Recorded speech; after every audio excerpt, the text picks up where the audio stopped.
I'm Elsa Jones, nutritional therapist here at the Health Store Training Academy on Henry Street.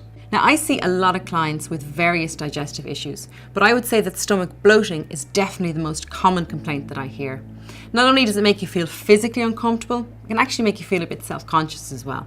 So today I'm going to share my top tips to beat the bloat. So one of the root causes of stomach bloating is actually insufficient digestion. Stress, aging, a poor diet can all affect our body's production of both stomach acid and digestive enzymes, which we need to digest our food properly. If we don't have enough, food can sit in our stomach for longer than it should and cause bloating and wind. So what can we do to improve our digestion? Well, there are a few natural options. One is to take a tablespoon of apple cider vinegar in a little water before a meal. Another is to eat more green, bitter vegetables, so green leafy veg like rockets, spinach, watercress, stimulates enzyme production and gets your gastric juices flowing. So you could incorporate these green leaves as part of a meal, maybe a starter salad or side salad, and for maximum effect you could actually use some apple cider vinegar as part of your dressing. Another option is to take a digestive enzyme supplement. So you can swallow a capsule whole at the start of a meal or simply empty the contents of the capsule into your food and do it that way.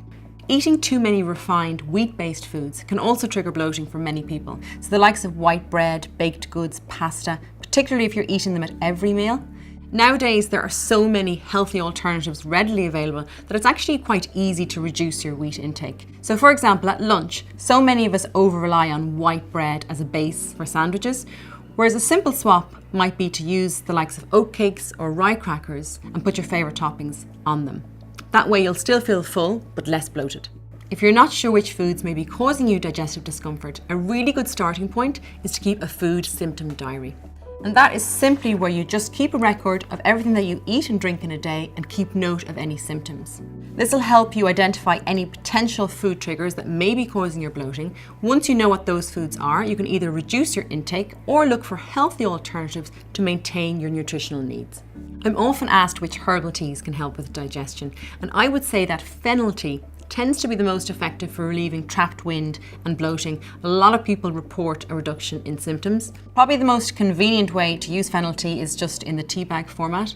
I recommend having a small, strong cup after each meal and see if it makes a difference to you. And last but not least are two pretty obvious tips, but ones which we often ignore, and that is not to overeat at meal times.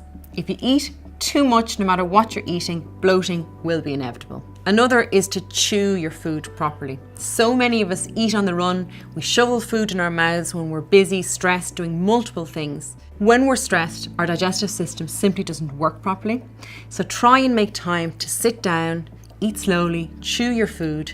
Your tummy will thank you for it later. That's it from me at the Health Store. You can find any of the products featured in any of the branches or by logging on to thehealthstore.ie.